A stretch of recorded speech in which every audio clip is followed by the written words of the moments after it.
Hi everyone, this is just a quick video about my latest purchase for my 2013 S1000RR. So this is the Pro HM Quickshifter from HM Quickshifter, which is a UK based company. So I think this is quite new to their line of products. From my understanding, the Pro allows a lot more adjustability in the gears, upshift and downshift. You can set different parameters for the timing of the cutout for both directions. Yeah, so the first document that you get in the box after opening it is on the top, and it's just a warning document to instruct you to do a calibration on the throttle position sensor by the SAB software, which is on the computer. You can download that SAB software from these links here. So you can download the software for the Pro, which is the model I have, and then you have a SAB's user guide which guides you through each step. So in the box we have, it's all assorted into different packets, and your harness is in each packet, and there's kind of like a label to tell you what each item does. So again, this is another one, so you definitely won't miss this. You have to do the calibration of the accelerator position sensor, is actually the terminology they use. Then the harness for that is here. Very well built, nice strong connectors. Yeah, very well done and labelled, just looks quality. So here we have ECU, this plugs into the ECU. This plugs into your accelerator position sensor, APS, and this plugs into the SAB's unit. Ooh. I think this is for the button, yeah, so there's a button that installs on your handlebars when you get the Pro version, and this is an extension lead for that button. This is your harness for your CAN cable. So I'm not entirely sure how this connects up yet, but must extend into the CAN cable and then back into the SAB's unit via the white connector again. And HM SAB's comms. And then other than that, you just get grub screws. So I have one here. I've used two other grub screws in the setup of the Quickshifter. So I'll show you that in a moment. Now, the last part is a harness. So you can plug this into your computer and plug that into the SAB's unit, and you can actually update software. You can change the parameters, you can do all the modifications you like. So you get a button that you mount onto the handlebar, and I think you use this for the auto warm-up and a couple of the other functions. So that then extends back and connects into the SAB's unit. It's a harness, but it's very neat, clean, tidy, quality parts. So this is the goodies. So this does all the functions and saves all your settings and parameters and that. So again, well sealed potting around the connectors, and this can just be mounted anywhere that suits on the bike. And as you can see, the harnesses that we discussed up there, they all connect into each port. Yeah, so it's a simple plug and play essentially, so they say, but let's find out. Now, the other unit is around the corner. So as you can see on this bike, I install the reverse shift setup, so you can remove the one off the rear sets, and actually makes it look a lot more tidy. And then you can use race pattern. I always use race pattern with any of my bikes. So this is set up for race shift or race pattern, GP shift, whatever you want to call it. And the unit, the actual strain gauge unit, is here.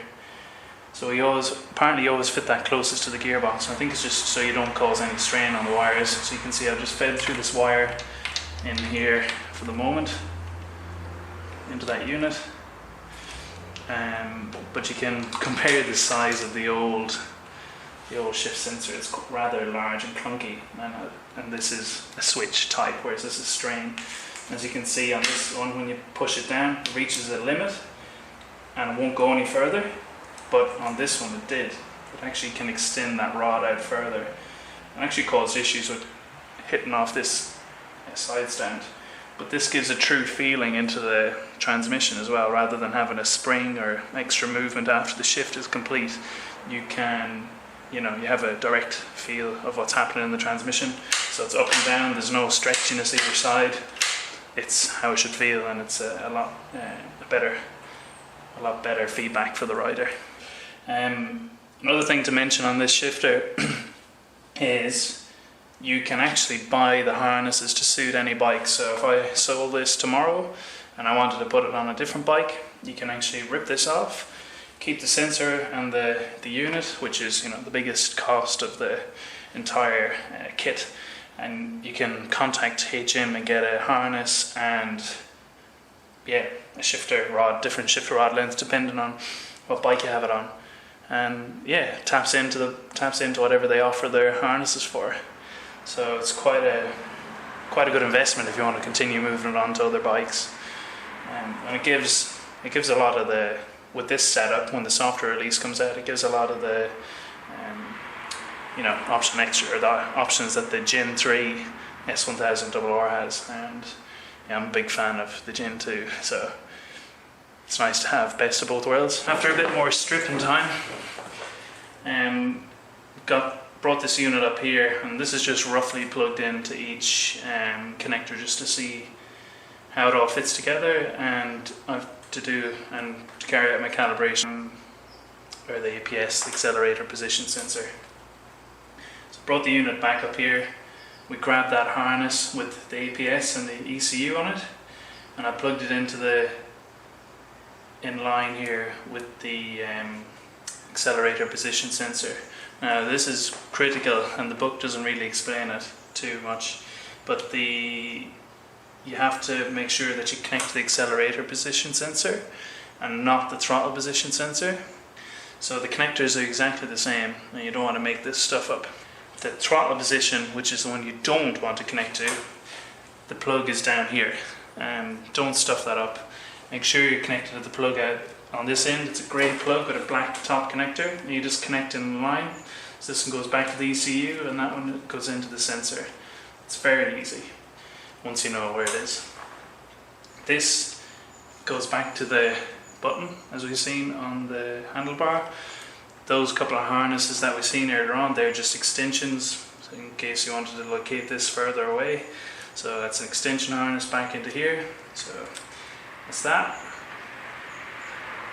Third item is the USB connector into the computer. So we have hooked it up to the computer, and we're able to do a sensor calibration. And then the fourth wire, which is this one here, that goes back into the boot of the bike, and it goes into the CAN bus. That was a CAN bus lead. So you unplug the terminator at the end and put it in line. I'll show you.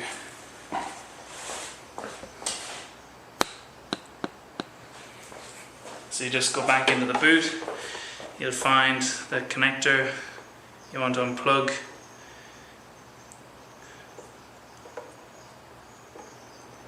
You want to unplug this little dongle at the end, or the terminator of that harness, and then you just want to put this in place. So there's only one way it can go, which makes it really easy. So the harness can only plug in one way.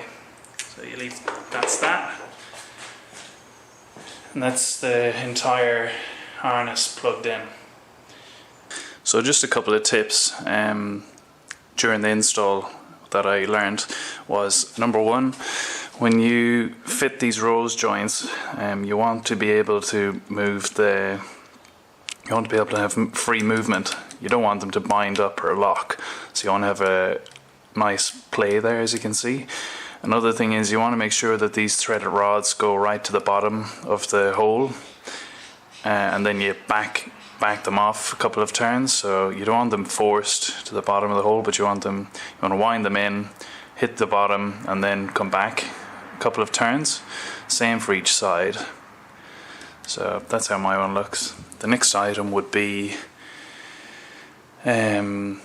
I installed the actual main unit underneath this section, just because of the length of the harnesses, and that suited best. So you can kind of see I've bundled up some of the harnesses. I've double-sided taped it to the underside of this panel, and I've ran the USB connector for the computer out to here, so just all meets in here. And then the other harnesses, one runs across in front of my airbox to that the button, and then the other harness just runs down the side of the bike and into the boot to that CAN bus harness.